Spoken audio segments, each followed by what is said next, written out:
आदरणीय बहन जी, अब संघर्ष करो। आदरणीय बहन जी, अब संघर्ष करो। आदरणीय बहन जी, अब संघर्ष करो। आदरणीय बहन जी, अब आगे बढ़ो। बीएसपी की क्या पहचान? बीएसपी की क्या पहचान? आदरणीय बहन जी, अब आगे बढ़ो। आदरणीय बहन जी, अब संघर्ष करो। आदरणीय बहन जी, अब संघर्ष करो। आदरणीय बहन जी, अब आगे बढ़ो। बीएसपी जिंदाबाद। बीएसपी जिंदाबाद। चुनावी जनसभा में इकट्ठा हुए बीएसपी व गौमाना गणतंत्र पार्टी के सभी छोटे बड़े पदाधिकारी एवं कार्यकर्तागण, आज आप लोग यहाँ अपने छत्तीसगढ़ प्रदेश में विधानसभा के लिए हो रहे आम चुनाव में अपनी दोनों पार्टियों के उम्मीदवारों के समर्थन में मुझे सुनने के लिए यहाँ इकट्ठा हुए हैं, तो उसके लिए मैं आप सभी लोगों का हार्दिक दिल से आभार प्रकट करती हूँ। और अब मैं चुनाव के संबंध में सबसे पहले ये कहना चाहूँगी कि हमारी पार्टी व सहयोगी पार्टी मिलकर आपके छत्तीसगढ़ प्रदेश की सभी विधानसभा की सीटों पर पूरी तैयारी व दमदारी के साथ ये चुनाव लड़ रही है, जिसमें सफलता हासिल करने के लिए अब मैं आप लोगों का ध्यान कुछ जरूरी बातों की तरफ दिलाना चाहती हूँ। और इस संबंध में सबसे पहले मैं आप लोगों को ये कहना चाहूंगी कि अपने देश को आजाद हुए व भारतीय संविधान को भी लागू हुए अब वर्षों बीत चुके हैं, और इस लंबी अवधि में केंद्र में आपके प्रदेश में भी या विभिन्न विरोधी पार्टियों की सरकारें रही हैं। लेकिन दुख की बात यह है कि इस दौरान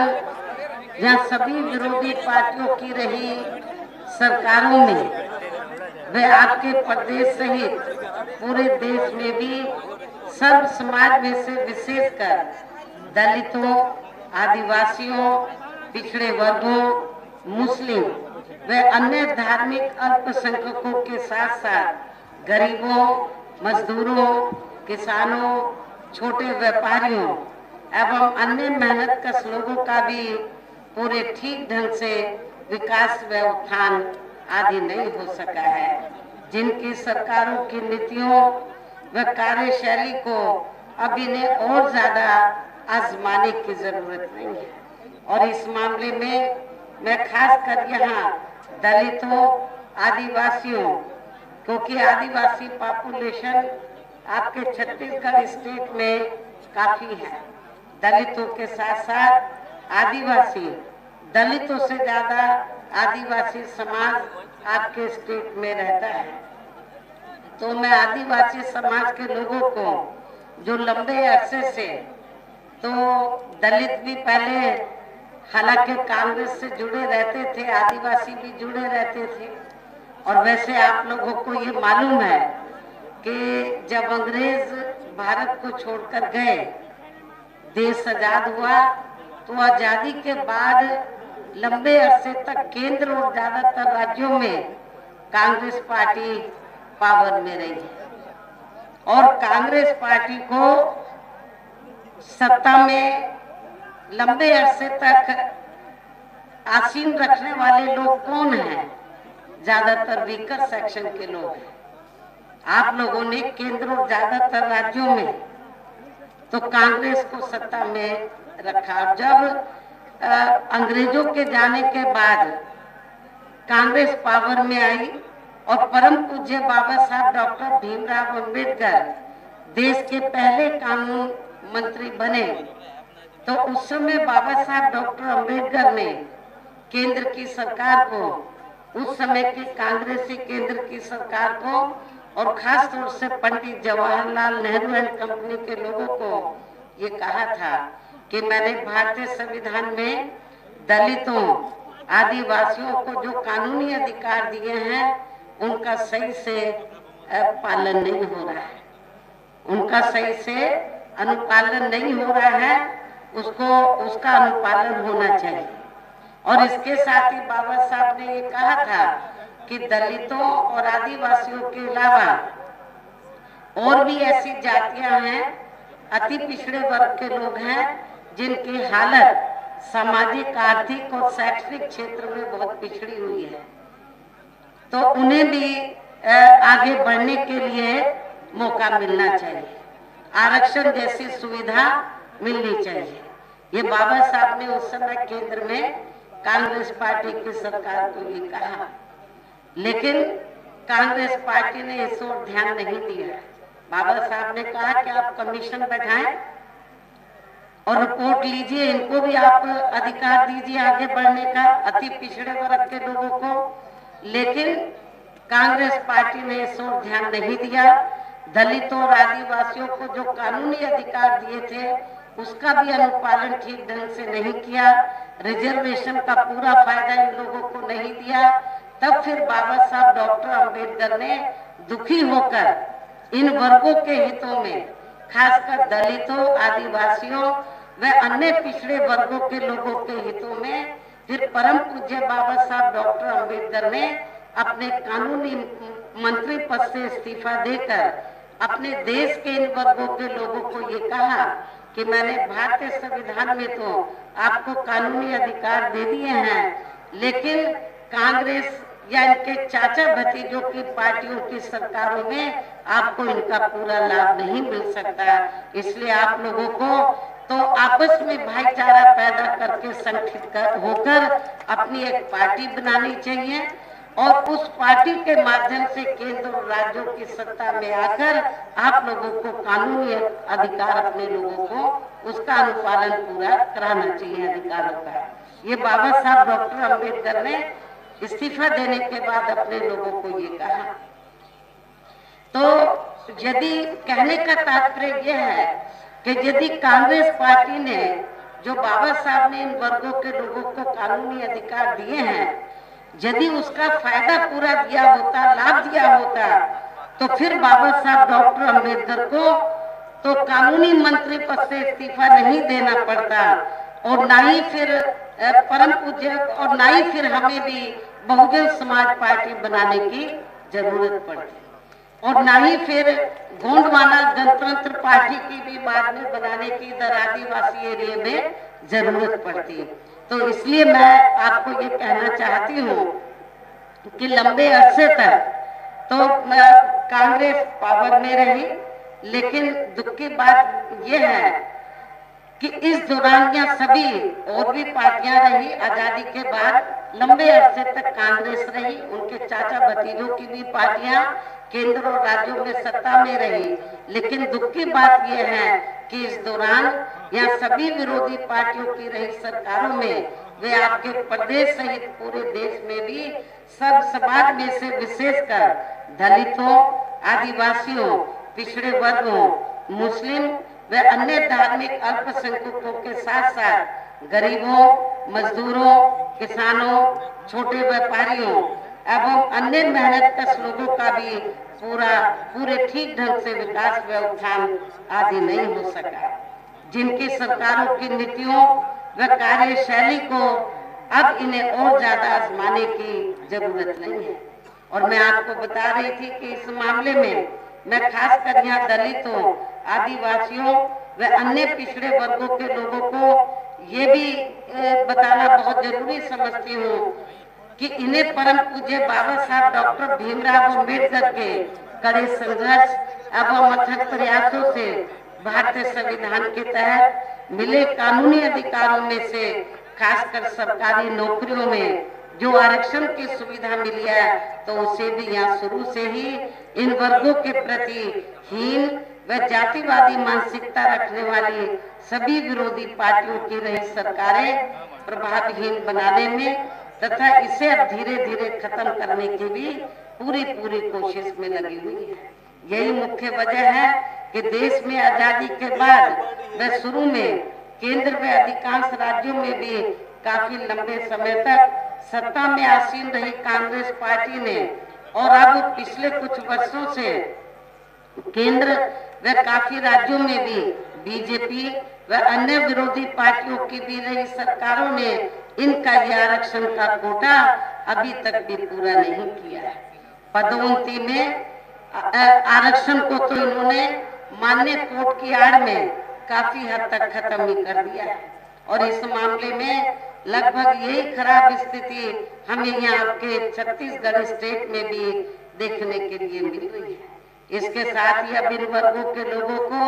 प्राइवेट सेक्टर में आरक्षण दिए जाने की व्यवस्था किए बिना ही केंद्र व राज्यों में भी ज्यादातर सरकारी कार्य या प्राइवेट सेक्टर के जरिए देश के अधिकांश बड़े बड़े पूंजीपतियों व धन्ना सेठों को ही दिए जा रहे हैं, जिसके कारण अब पूरे देश में इन वर्गों के लोगों को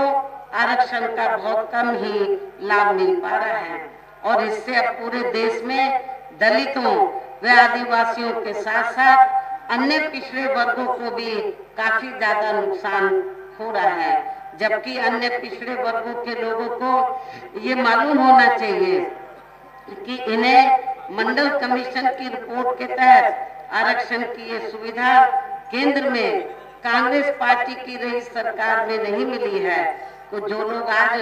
जाति जनगणना की बात कर रहे हैं उनको भी मैं बताना चाहती हूँ, कांग्रेस पार्टी के लोग जो जाति जनगणना की बात कर रहे हैं उनको भी मैं ये बताना चाहती हूँ, इन्हें मंडल कमीशन की रिपोर्ट के तहत आरक्षण की ये सुविधा केंद्र में कांग्रेस पार्टी की रही सरकार में नहीं मिली है, बल्कि बीएसपी के कड़े संघर्ष एवं अथक प्रयासों से केंद्र में रही श्री बीपी सिंह की सरकार में ही इन्हें ये सुविधा मिली है, जिसका अब यहाँ जातिवादी विरोधी पार्टियों की सरकारें इन्हें पूरा लाभ नहीं दे पा रही हैं। ये बड़े दुख की बात है। इसके साथ ही श्री बीपी सिंह की सरकार में इन वर्गों के मसीहा परम पूज्य बाबा साहब डॉक्टर भीमराव अम्बेडकर को भी यहाँ भारत रत्न की उपाधि से सम्मानित किया गया है, जिसके लिए वो हर प्रकार से पात्र भी थे, जो बहुत पहले ही इनको ये सम्मान मिल जाना चाहिए था, जिसके लिए विशेषकर कांग्रेस पार्टी प्रमुख तौर से जिम्मेवार व कसूरवार भी है। इससे इन वर्गों के प्रति इस पार्टी की हीन व जातिवादी मानसिकता साफ झलकती है, जिसने अर्थात कांग्रेस पार्टी ने इनके कारवां को आगे बढ़ाने वाले व हर मामले में समर्पित व्यक्तित्व मान्यवर श्री कांशीराम जी के देहांत होने पर केंद्र में उस समय रही कांग्रेसी सरकार ने एक दिन का भी इनके सम्मान में राष्ट्रीय शोक घोषित नहीं किया था। इन वर्गों के मामले में यहाँ मैं ये भी कहना चाहूंगी, केंद्र द्वारा देश की लोकसभा व राज्य विधानसभाओं में अभी हाल में ही महिलाओं को जो 33% आरक्षण देने की व्यवस्था की गई है, तो उसमें SC, ST व OBC वर्गों की महिलाओं को अलग से कुछ भी आरक्षण नहीं दिया गया है। अर्थात इस मामले में इन वर्गों की महिलाओं की पूरी उपेक्षा की गई है। इसके साथ ही यहाँ मैं ये भी कहना चाहूंगी कि इन वर्गों के लोगों को जुर्म जाति से निजात दिलाने के लिए जो भी नियम व कानून आदि बने हैं, तो उन पर भी केंद्र व अधिकांश राज्यों की भी सरकारें सही से अमल नहीं कर पा रही हैं, जिससे अब यहाँ खासकर दलितों व आदिवासियों के ऊपर शोषण करने वाले लोगों का मनोबल और भी ज्यादा बढ़ रहा है। और ये सब हमें यहाँ आपके छत्तीसगढ़ प्रदेश में भी काफी कुछ देखने के लिए मिल रहा है। और खासकर यहाँ बेकसूर आदिवासियों को तो बड़ी संख्या में उन्हें जबरन नक्सली बता के उनका काफी शोषण भी किया जा रहा है, जिसमें काफी कुछ सच्चाई भी हमें देखने के लिए मिलती है। इसी प्रकार हमें पूरे देश में मुस्लिम व अन्य धार्मिक अल्पसंख्यक समाज के लोगों की भी हालत कोई खास अच्छी नजर नहीं आती है। जिसका काफी कुछ खुलासा केंद्र सरकार की सच्चर कमेटी की रिपोर्ट में भी किया है। इसके साथ साथ अपर कास्ट समाज में से खासकर गरीब लोगों की भी आर्थिक स्थिति अभी भी पूरे देश में यहाँ काफी ज्यादा खराब व दयनीय बनी हुई है। इनके अलावा आपके प्रदेश सहित पूरे देश में सर्व समाज में से विशेषकर यहाँ गरीब, मजदूर, किसान, कर्मचारी, छोटे व्यापारी एवं अन्य मेहनतकश लोग भी अपनी विभिन्न समस्याओं को लेकर अभी भी हमें काफी ज्यादा दुखी ही नजर आते हैं। और इनमें से किसान वर्ग तो केंद्र की वर्तमान भाजपा सरकार द्वारा बनाई गई उनकी गलत नीतियों के कारण काफी ज्यादा परेशान व आंदोलित भी रहा है। लेकिन इन सबकी मुख्य वजह हमारी पार्टी केंद्र में आपके छत्तीसगढ़ प्रदेश में भी यहाँ अब तक की रही सभी विरोधी पार्टियों की सरकारों की जातिवादी, पूंजीवादी व संकीर्ण मानसिकता के तहत बनाई गई उनकी गलत नीतियों एवं गलत कार्य प्रणाली को ही काफी हद तक जिम्मेवार मानकर चलती है। और इस मामले में खासकर इनकी गलत आर्थिक नीतियों की वजह से ही आए दिन यहाँ पूरे देश में गरीबी, बेरोजगारी व महंगाई आदि भी काफी ज्यादा बढ़ रही है। जबकि इस मामले में शुरू से ही हमारी पार्टी केंद्र व राज्यों की सरकारों से भी हर स्तर पर ऐसी नीति अपनाने की लगातार ये मांग करती आ रही है कि देश में कुछ गिने चुने पूंजीपतियों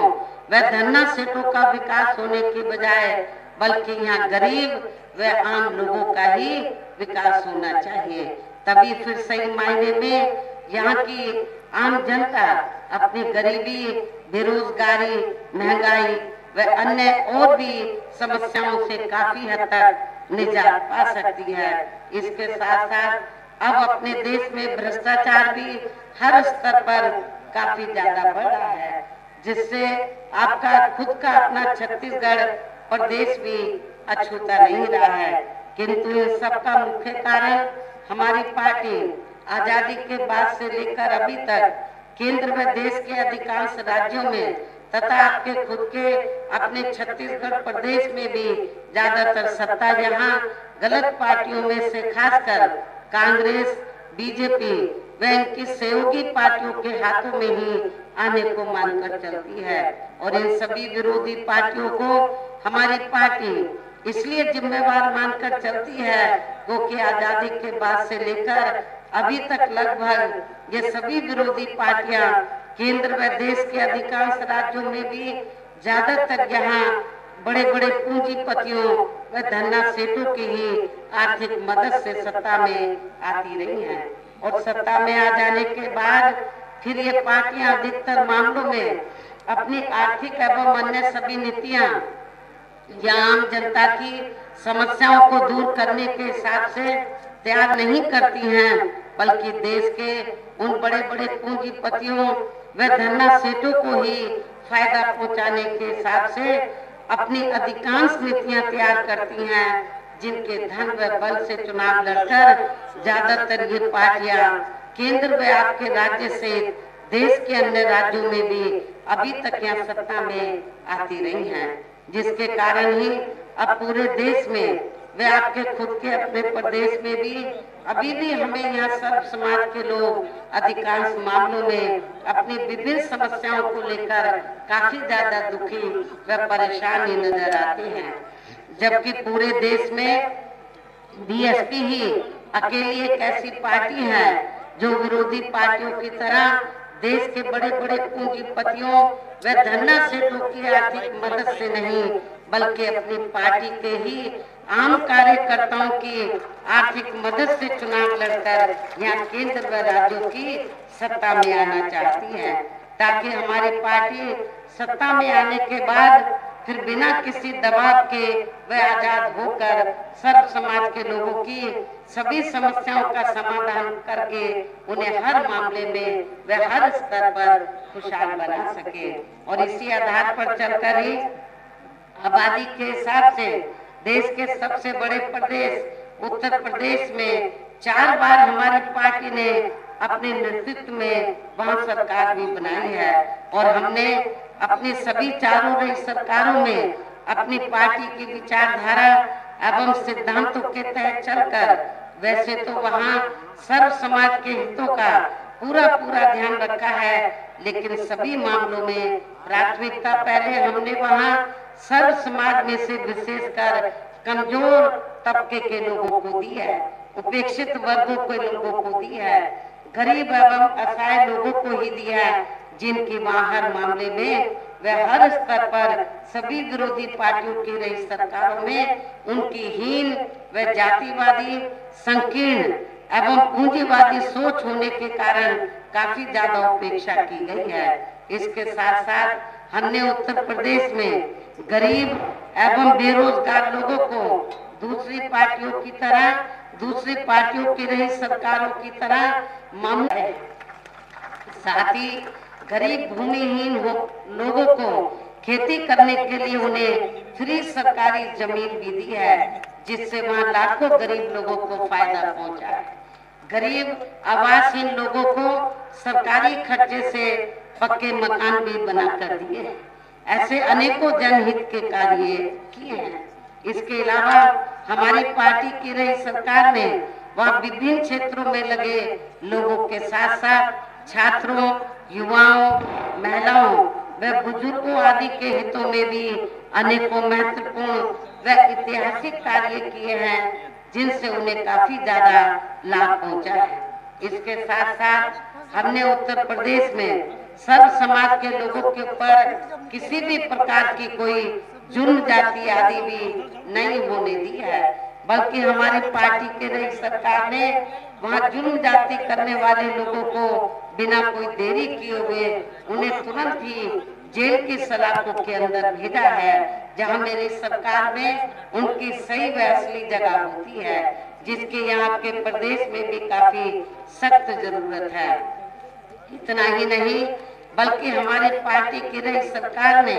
यहाँ अपने देश में दलित एवं अन्य पिछड़े वर्गों में समय पर जन्मे हमारे महान संतों, गुरुओं व महापुरुषों में भी खासकर महात्मा ज्योतिराव फूले, छत्रपति शाहू जी महाराज, श्री नारायण गुरु, बाबा नारायण गुरु, श्री बिरसा मुंडे जी, बाबा साहब डॉक्टर भीमराव अम्बेडकर एवं मान्यवर श्री कांशीराम जी आदि को भी विभिन्न रूपों में पहली बार वह पूरा आदर सम्मान दिया। वहाँ बड़ा भारी हमने संग्रहालय बनाया, सभी संतों, गुरुओं, महापुरुषों के बड़े स्टैचू लगाए, उसमें हमने वहाँ बिरसा मुंडा जी का भी स्टैचू लगाया था, जिन्हें विरोधी पार्टियों के लोग अभी तक भी आसानी से पचा नहीं पा रहे हैं। इस प्रकार से उत्तर प्रदेश में हमारी पार्टी ने अपने सभी चारों रहे शासन काल के दौरान वहाँ हर मामले में व हर स्तर पर सर्व समाज के लोगों को काफी बेहतरीन सरकार दी है। और यदि आप लोग भी यहाँ अपने छत्तीसगढ़ प्रदेश में आम जनहित के व खासकर कमजोर एवं उपेक्षित वर्गों के हितों में दलितों व आदिवासियों एवं अन्य कमजोर व उपेक्षित वर्गों के हितों में ऐसे ही कार्य करना चाहते हैं, इसके साथ ही आपके प्रदेश की जनहित से जुड़ी जो भी यहाँ स्थानीय समस्याएं हैं उन्हें भी दूर करना चाहते हैं, तो फिर आप लोगों को भी उत्तर प्रदेश की तरह ही यहाँ अपने छत्तीसगढ़ प्रदेश में भी अपनी पार्टी के जनाधार को बढ़ा के यहाँ अपनी खुद की सर्वजन हिताय व सर्वजन सुखाय की नीतियों पर आधारित सरकार बनानी होगी, जिसके लिए अब आप लोगों को यहाँ अपने छत्तीसगढ़ प्रदेश में विधानसभा के लिए हो रहे आम चुनाव में अपने गठबंधन का बेहतर रिजल्ट लाना होगा।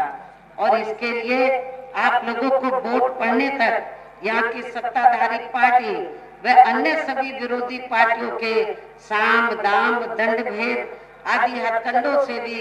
जरूर सावधान रहना है। और इस मामले में खासकर आप लोगों को विरोधी पार्टियों के जारी किए गए उनके हवाई व प्रलोभन भरे चुनावी घोषणा पत्रों आदि के बहकावे में तो कतई नहीं आना है, जिन्हें ये पार्टियां सत्ता में आने के बाद अधिकांश अमल में नहीं लाती हैं। जिस पर से अब जनता का काफी हद तक विश्वास ही उठ गया है। इसलिए हमारी पार्टी किसी भी चुनाव में अपना कोई भी चुनावी घोषणा पत्र आदि जारी नहीं करती है। वैसे भी हमारी पार्टी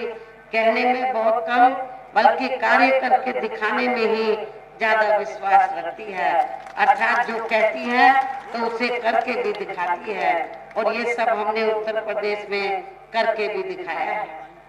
इन्हीं जरूरी बातों के साथ ही अब मेरा यही कहना है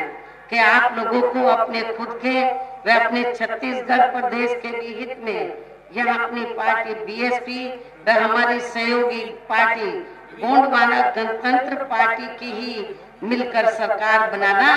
बहुत जरूरी है। तभी फिर यहाँ के प्रदेश में परम पूज्य बाबा लोगों को प्रेरित किया काफी, और इतना ही नहीं, लोगों को तैयार करने के लिए, लोगों में राजनीतिक चेतना पैदा करने के लिए उन्होंने आपके छत्तीसगढ़ उस समय स्टेट नहीं था, मध्य प्रदेश का हिस्सा होता था, तो उन्होंने जांजगीर से लोकसभा का ये जनरल सीट थी, लोकसभा का आम चुनाव भी लड़ा था। चुनाव लड़ने का मकसद ये था कि यहाँ पर आदिवासी पॉपुलेशन काफी ज्यादा है, दलितों और आदिवासियों की अति पिछड़े वर्गों की, आदिवासी सबसे ज्यादा है। उनकी दिली तमन्ना थी कि ये लोग आपस में मिलकर, आपस में संगठित होकर, भाईचारे के आधार पर संगठित होकर, तो ये लोग सत्ता में इन लोगों को आना चाहिए। मकसद माननीय श्री काशीराम जी का यही था। तो आप लोग यदि इधर आप लोगों को मिलकर यदि सरकार बनाना बहुत जरूरी है, तभी फिर यहाँ के प्रदेश में परम पूज्य बाबा साहब डॉक्टर भीमराव अम्बेडकर एवं मान्यवर श्री काशीराम जी तथा आदिवासी समाज के महापुरुषों व गुरुओं आदि का भी सही सपना साकार हो सकता है, जिन्होंने कदम कदम पर अनेकों कष्ट झेलकर अपनी पूरी जिंदगी या खासकर कमजोर एवं उपेक्षित वर्गों के लोगों को अपने पैरों पर खड़ा करने के लिए समर्पित की है, जिसे भी खास ध्यान में रखकर अब आप लोगों को यहाँ अपने प्रदेश में विधानसभा का हम चुनाव लड़ रहे, अपनी पार्टी के उम्मीदवारों को पार्टी के बीएसपी के हाथी चुनाव चिन्ह के सामने वाले बटन को दबा के तथा हमारी सहयोगी पार्टी गोंडवाना गणतंत्र पार्टी के भी उम्मीदवारों को उनके आरी चुनाव चिन्ह के सामने वाले बटन को दबा के उन्हें जरूर जिताना है, उनको जरूर जिताना है। और इसके लिए आप लोगों को वोट पड़ने वाले दिन अपने सभी कार्य छोड़कर वे अपने अपने पोलिंग बूथों पर समय से पहुंचकर अपना वोट डालना बहुत जरूरी है। और इस मामले में हमारी महिलाएं भी पीछे नहीं रहेंगी।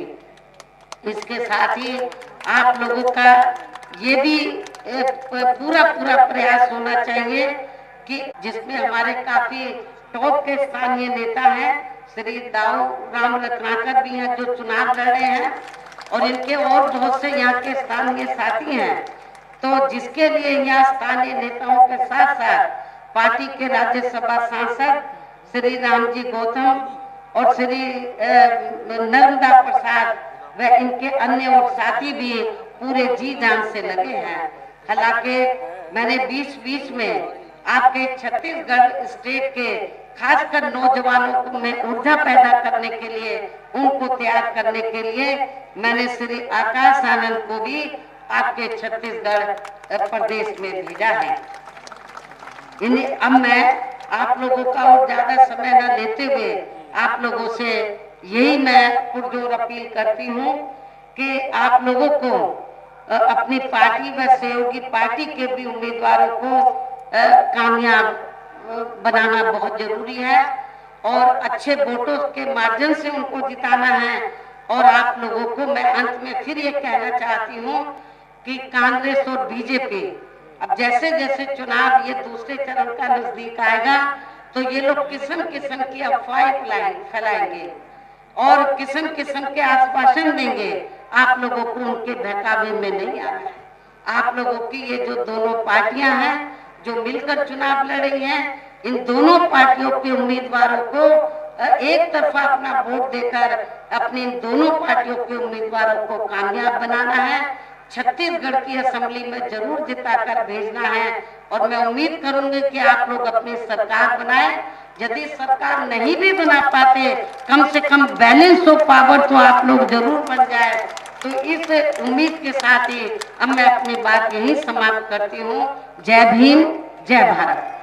अब करो विजय की तैयारी, निश्चित है जीत हमारी। अब करो विजय की तैयारी, निश्चित है जीत हमारी।